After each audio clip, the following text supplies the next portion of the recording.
사춘기 자녀들이 부모나 어른들과 대화를 잘 하지 않으려고 합니다. 왜 그럴까요? 당연히 아이들은 자기의 상황과 또 자기를 이해해주지 못한다, 그리고 나를 받아주지 못한다, 받아들여주지 않는다라고 생각하기 때문입니다. 괜히 한마디 했다가 잔소리만 들어야 하기 때문에 아예 말을 하지 않는 아이들도 있습니다. 뭐라고 얘기하면 부모님이 이것 얘기를 더 하기 때문이죠. 어린 시절도 이와 같았을 텐데 어른이 되면서 정답만 말하는 경우가 있습니다.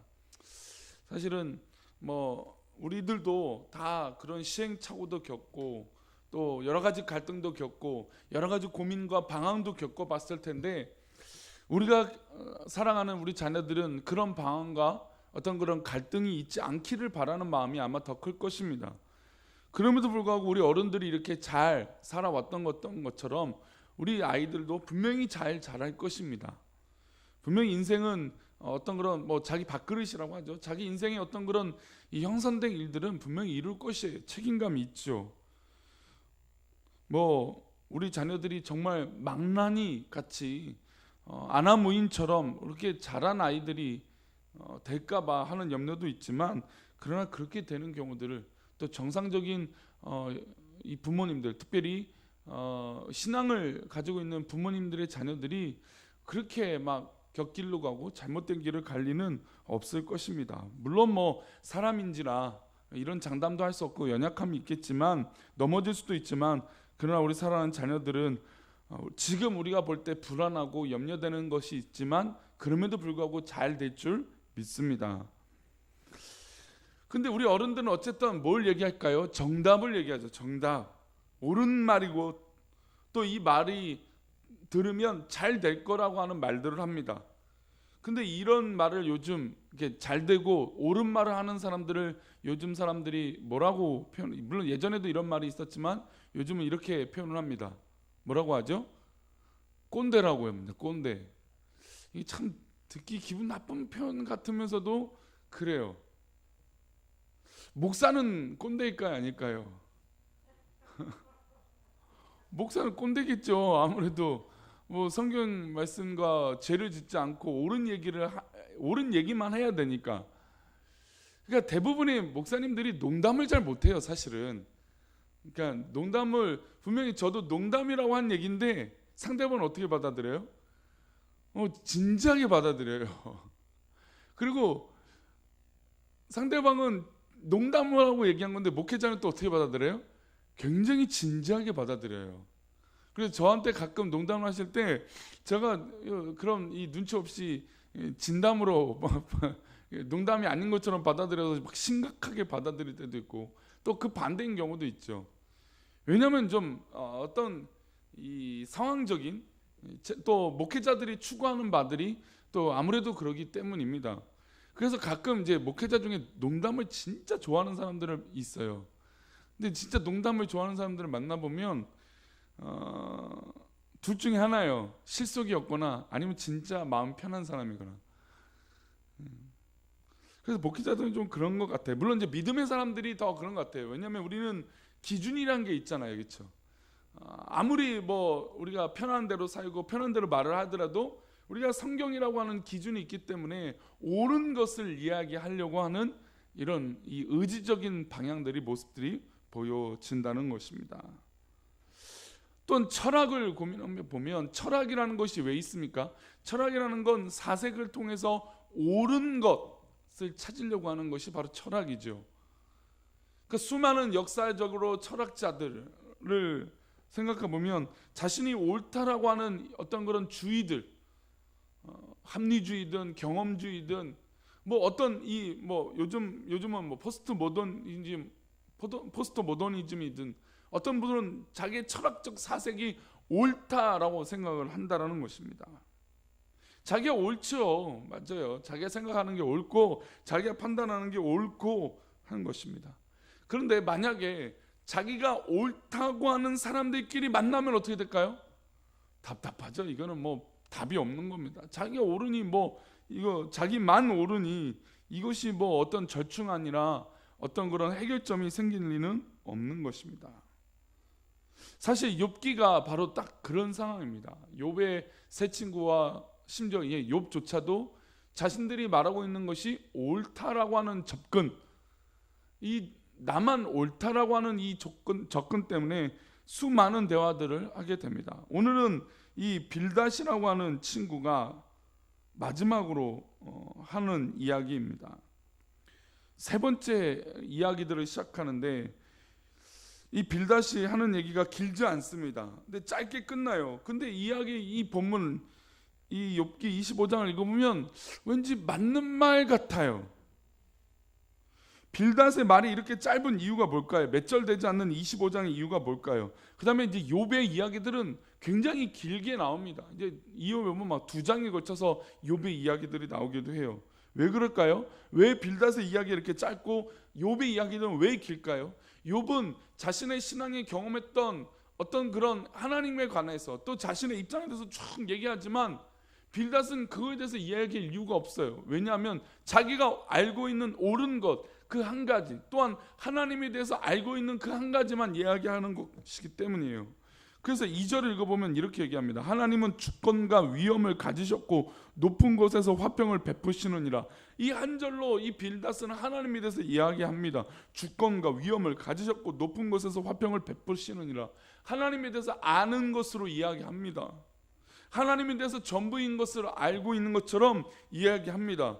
그런데 하나님은 이런 분이다라고 말만 던져줬지만 대안도 없고 대책도 없고 이것을 적용하는 믿음의 고백도 없습니다.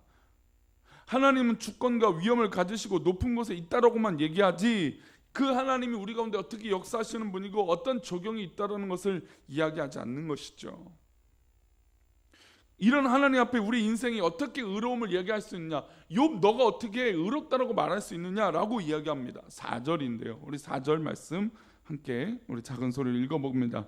그런즉 하나님 앞에서 사람이 어찌 의롭다 하며 여자에게서 난 자가 어찌 깨끗하다 하랴. 이 말씀만 보면 얼마나 옳고 맞는 말입니까? 모든 인류와 모든 태어난 백성들 사람들이 어찌 깨끗한 사람이 없어요. 모든 사람이 범죄해서 죄인인데, 그렇죠? 맞는 말이죠. 하나님 앞에서 사람이 어찌 의롭다 할 수 있겠습니까? 그렇죠. 높이 계신 하나님 앞에 낮은 인간이 무슨 말을 할 수 있겠습니까? 이런 말로 빌닷은 자신의 마지막 말을 끝내고 있습니다. 세 번째 마지막 욥에 대한 이야기들을 하고 있죠. 그러나 빌닷은 하나님의 한 면만 이야기한 것입니다. 하나님은 빌닷에 말한 것처럼 높이 계신 분이면서 동시에 인간과 우리와 함께 하시는 분이십니다. 하나님은 저 하늘에 계시지만 또한 동일하게 우리와 함께하여 우리와 동행하며 우리와 함께 하시는 우리 하나님이신지 믿습니다. 그런데 빌닷은 그냥 저 높이 계신 하나님이 저 위대하신 하나님 앞에 어떻게 인간이 의롭고 자신의 그런 모습이 깨끗하다고 말할 수 있느냐라고 이야기하고 있는 것이죠. 빌닷은 그런 하나님을 욥에게 이야기했습니다. 그러나 반대로 하나님이 이 땅 가운데 오시고 예수님이 이 땅 가운데 오시고 우리와 함께 하시며 우리의 생활 가운데 성령을 보내셔서 실제적으로 우리의 삶을 만지시기 원하시는 성령의 인도하심, 하나님의 인도하심을 이야기하고 있지 않는 것이죠. 하나님의 역사하심, 좋은 것만 하나님의 역사하심이 아니라 우리를 단련시켜 주시고 우리를 훈련시켜 주시고 우리 과정 가운데 계시는 하나님의 역사에 대해서 이야기하고 있지 않다는 것이죠. 욥의 상황까지 품어 안을 수 있는 넓은 하나님, 깊으신 하나님, 폭이 크신 하나님에 대해서 말하지 않는 것입니다. 왜 그럴까요? 왜 빌닷은 이렇게만 얘기했을까요? 빌닷의 아는 경험한 하나님은 이것뿐이기 때문이에요. 그러나 우리는 성경 전체를 통해서 하나님을 판단할 필요가 있죠. 하나님은 존귀와 위엄을 가지신 거 맞습니다. 높은 곳에 계시는 분 맞아요. 그런데 이 구약에서 말하는 하나님의 또 다른 이름은 무엇입니까? 우리가 신약에서 예수님 탄생할 때 천사가 나타나서 했던 말 임마누엘이라고 말씀하고 있습니다. 하나님이 우리와 함께 계신다는 거죠. 하나님이 각 사람이 함께 계시고 인간의 상황마다 일일이 개입하고 계신다는 것입니다. 하나님만큼 상황에 민감한 분이 어디 계시겠습니까? 하나님은 한 가지 정답을 정해놓고 이틀을 벗어나면 죄를 지은 것이니 지옥에 가라고 말하는 분이 아니십니다. 우리의 연약함을 아시고 우리에게 기회를 주시고 우리에게 살 수 있는 방향들을 제시해 주시고, 비록 우리가 어려운 가운데 있을지라도 그때를 알 수 없지만 이때를 견디고 나아가면, 이 복잡한 상황 가운데 그것들을 다 견디고 이겨 나가면 하나님의 더 크고 넓으신 폭넓은 하나님을 만나게 될 것입니다. 하나님은 공평하세요. 그러나 공평하신 것 같은데 또 편파적이신 것 같아요. 모든 사람을 사랑하시는 공평하신 하나님이시자 동시에 고아와 과부에 대해서는 묻지도 따지지도 않고 사랑과 은혜를 베풀어 주십니다. 편파적인 것이죠. 평범한 사람들이 볼 때 하나님 왜 저렇게 고아와 과부에게 편파적으로 사랑을 베풀어 주실까? 고아와 과부의 살 길을 책임져 주시는 편파적인 하나님이세요. 그렇게 함으로써 오히려 하나님의 공평이 더 커지는 것입니다. 어떤 분들이 이렇게 말해요. 왜 하나님은 저 사람은 저렇게 잘 돼? 악인가 뭐 선한 사람을 떠나서, 의롭고 예수 믿는 사람과 예수 믿지 않는 사람을 떠나서 왜 저 사람은 저렇게 잘 되고 나는 왜 이런 상황입니까? 라고 하는 하나님의 이 단편에 대해서 얘기하시죠. 그러나 나에게 딱 맞는, 하나님께서 옷을 입혀주시고 우리의 상황에 딱 맞는 것들로 훈련시켜 주실 줄 믿습니다. 심지어 우리는 그런 생각도 해봅니다. 하나님 왜 다른 조합들, 다른 재개발 지역보다도 왜 더 유별난 조합이 왜 우리 교회 가운데 있습니까? 그런 생각 들면서 여러 가지 고민도 하죠. 그러나 이 모든 것들을 견디고 나면 하나님께서 우리를 전근과 같이 낫게 해 주실 줄 믿습니다. 이게 하나님의 역사심이에요. 우리는 모르죠. 지금 있는 고난과 고통 때문에 이게 너무 크니까, 이게 전부인 것처럼 보이니까 하나님의 인도하심이 바로 이것밖에 안 보이는 거죠. 그러나 하나님, 또 우리 주님 세리와 창기들을 만나셨고 그들에게 사랑과 은혜를 베풀어 주셨습니다. 예수님은 어떤 사람을 국한해서 사랑하신다고 하지 않았었습니다. 서로 사랑하라고 얘기하셨습니다. 내가 너희를 사랑한 것 같이 너희도 서로 사랑하라는 것입니다. 편파적인 것이 아니라 온전하신 하나님의 사랑인 줄 믿습니다. 우리가 경험한 하나님, 우리가 믿는 그리스도는 바로 이런 분이세요. 높은 곳에 계시기만 하셔서 인간이 어떻게 되든 관심 없는 분이 아니라 우리를 끝까지 지켜보고 계시고, 우리가 어떻게 견디고 어떻게 기도하고 어떻게 나아가고 있는지 우리에게 훈련을 시켜주시고 연단을 시켜주시고, 또 결국 이것들을 견디고 이겨 나갔을 때 하나님의 참된 인도하심과 위로하심이 있게 될 줄 믿습니다. 그래서 오늘도 하나님 앞에 나와서 우리는 어떻게 해야 될까요? 하나님, 나는 상황이 이렇습니다. 하나님, 나는 이런 환경 가운데 있습니다.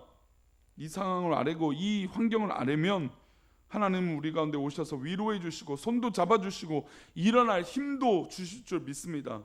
더 깊은 하나님, 더 넓으신 하나님, 높은 곳에도 계시고 낮은 곳에도 계시고 비천한 곳에도 계시고 위대하고 크신 하나님을 경험하는 주의 백성들이 되시기를 축원합니다. 우리가 그 하나님을 경험하였다면 우리가 이제는 주변 사람들에게도 증거해야 되죠. 잘못된 것을 알아도요 고집 피우고요 주장해요. 이단과 사이비를 보면 그렇잖아요. 잘못된 것을 믿고 있는데도, 뻔히 아는데도 그것을 포기하지 않습니다. 왜 그럴까요? 자신이 맞다라고 생각하기 때문이에요. 그러나 우리는 진짜 하나님, 정말 제대로 된 믿음을 갖고 있다면 우리가 진짜 그 믿음의 모습이 드러나야 되지 않겠습니까? 하나님에 대해서 증거해야 되지 않겠습니까?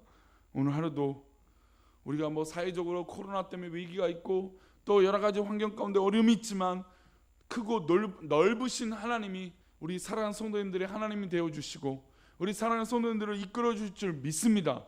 우리 그렇게 믿음으로 오늘도 승리하시는 귀한 사랑하는 백성들 되시기를 축원합니다. 기도하겠습니다.